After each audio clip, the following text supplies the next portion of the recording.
Hey YouTube, this is FireWizard23, and the world is veiled in darkness. The wind stops, the sea is wild, and the earth begins to rot. The people wait, their only hope a prophecy. When the world is in darkness, 4 warriors will come. After a long journey, 4 young warriors arrive, each holding an orb. Ladies and gentlemen, I am FireWizard23.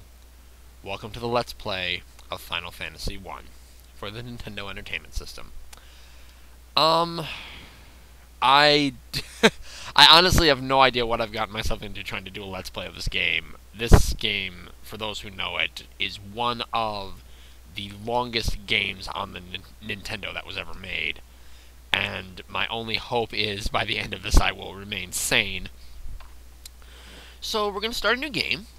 And as everyone classically knows, you have 4.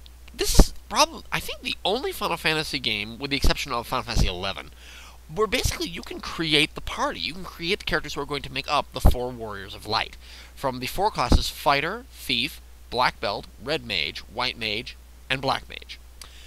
I'm actually going to go with kind of my classic party set that actually, the very first time I ever successfully beat the original NES version of this game that I went with. I'm going to pick a fighter to start off with. You only have 4 letter slots to pick the name, so choose wisely.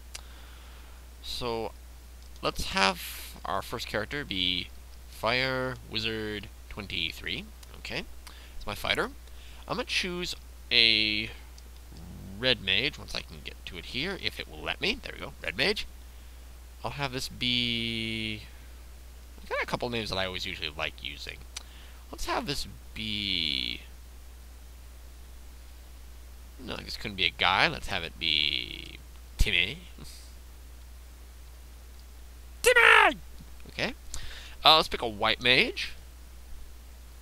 And classically, if I'm going to have a White Mage, it has to be Rosa. No question. And I'm going to have a Black Mage, and I'm actually going to do kind of my own little thing here. There is a name that when I was playing a different role-playing game, I always used this name. It was a very bizarre name. I don't know exactly where I came up with it, but the name is Pofo. It's always kind of a weird name, but I've always used it. So this is actually the party I prefer to use, a fighter with a Red Mage, White Mage, and Black Mage. For those who know, this is a very heavy magic party. This is also probably one of the more expensive parties to use, but it's incredibly versatile towards the end of the game. So, let's get started here. So, we're on this continent, and to the north of us is the town of Cornelia. So, let's go in. Cornelia, I beg pardon, I believe. Oh, let's talk to this person. This is Cornelia. Okay, this is Cornelia, the Dream City. Okay, and we've got an inn over there. We can restore our HP and MP. Let's talk to this person. I am Arian, the dancer. Well, that's nice. Let's check out the water. See your face upon the clean water? How dirty. Come, wash your face. Alright. Talk to this guy. Warriors, revive the power of the orbs. Okay. Let's talk to this person. Please save the princess.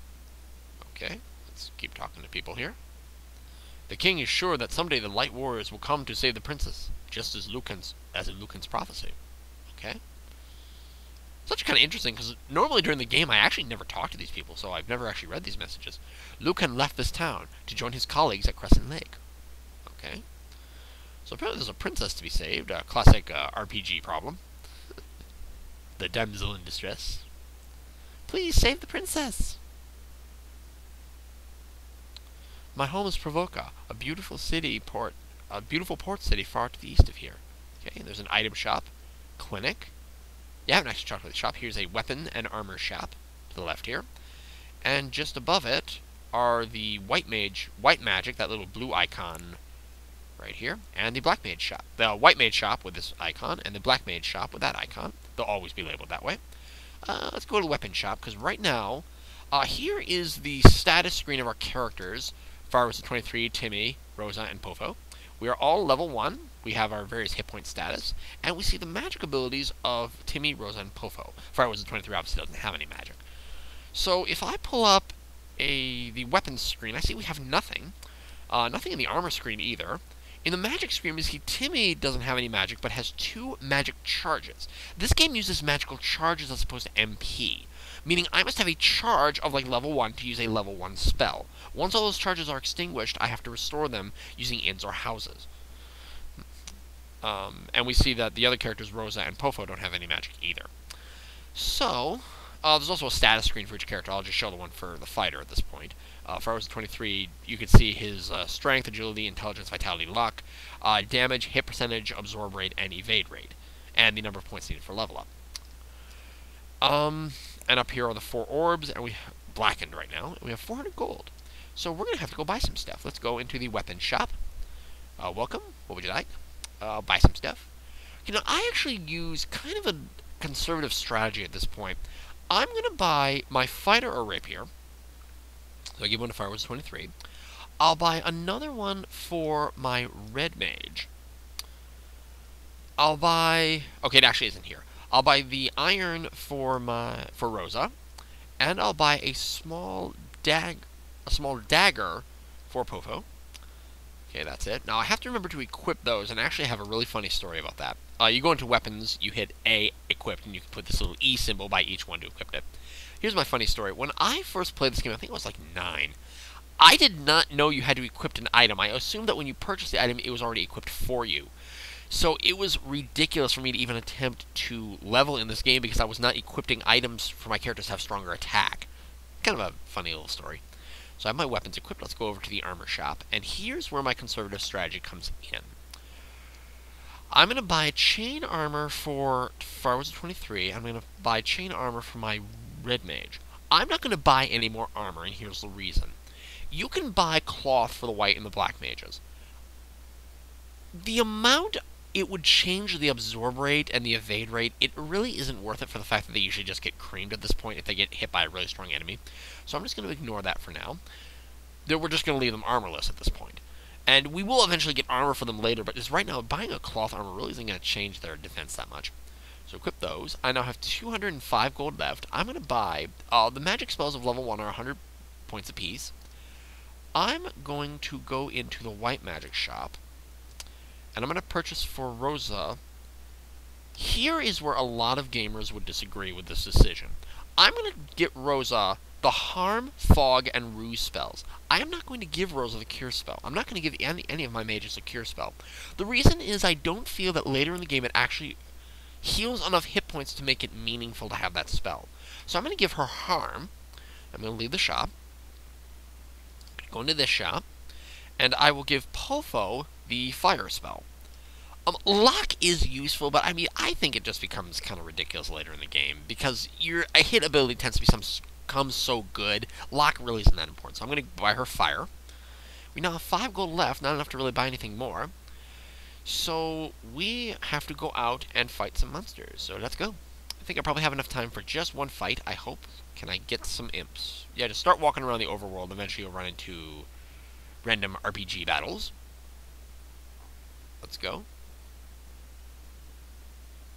RPG battles. Here we go. Chance to strike first. You didn't see it, but that message popped up very briefly. So what I'm going to do is I'm just going to scatter my attack here. I'll have Pofo use fire. Now, you have to make sure in this game, you have to target individual monsters. The game does not automatically retarget if a monster is killed. So make sure you spread out your attacks to try to get rid of one enemy at a time. Especially at these lower levels where the monsters go down in pretty much one hit. I'll just have Pofo attack. Imps are attacking us. Slash attack. Rosa will attack. Good job, Rosa. Dun, dun, dun, dun, dun, dun, dun, dun. Again, I do not have music for this game. I still don't know what to do for the sound. There is sound that plays, but I can't record it. Monsters perish. We got 70 experience points for each character, and 30 gold altogether for all of us. Okay. Now here's what I'm going to do. It would obviously be ridiculously boring to show you me fighting just monsters over and over again in this Let's Play. So here's what's going to happen. I am going to fight monsters off-screen until I'm just going to keep fighting monsters in this game, fight in this smaller region until I get up to level 2. I will go back to the inn to rest occasionally, but that's what I'm going to do in the lay time between videos. So folks, I will see you in the next video. Take care.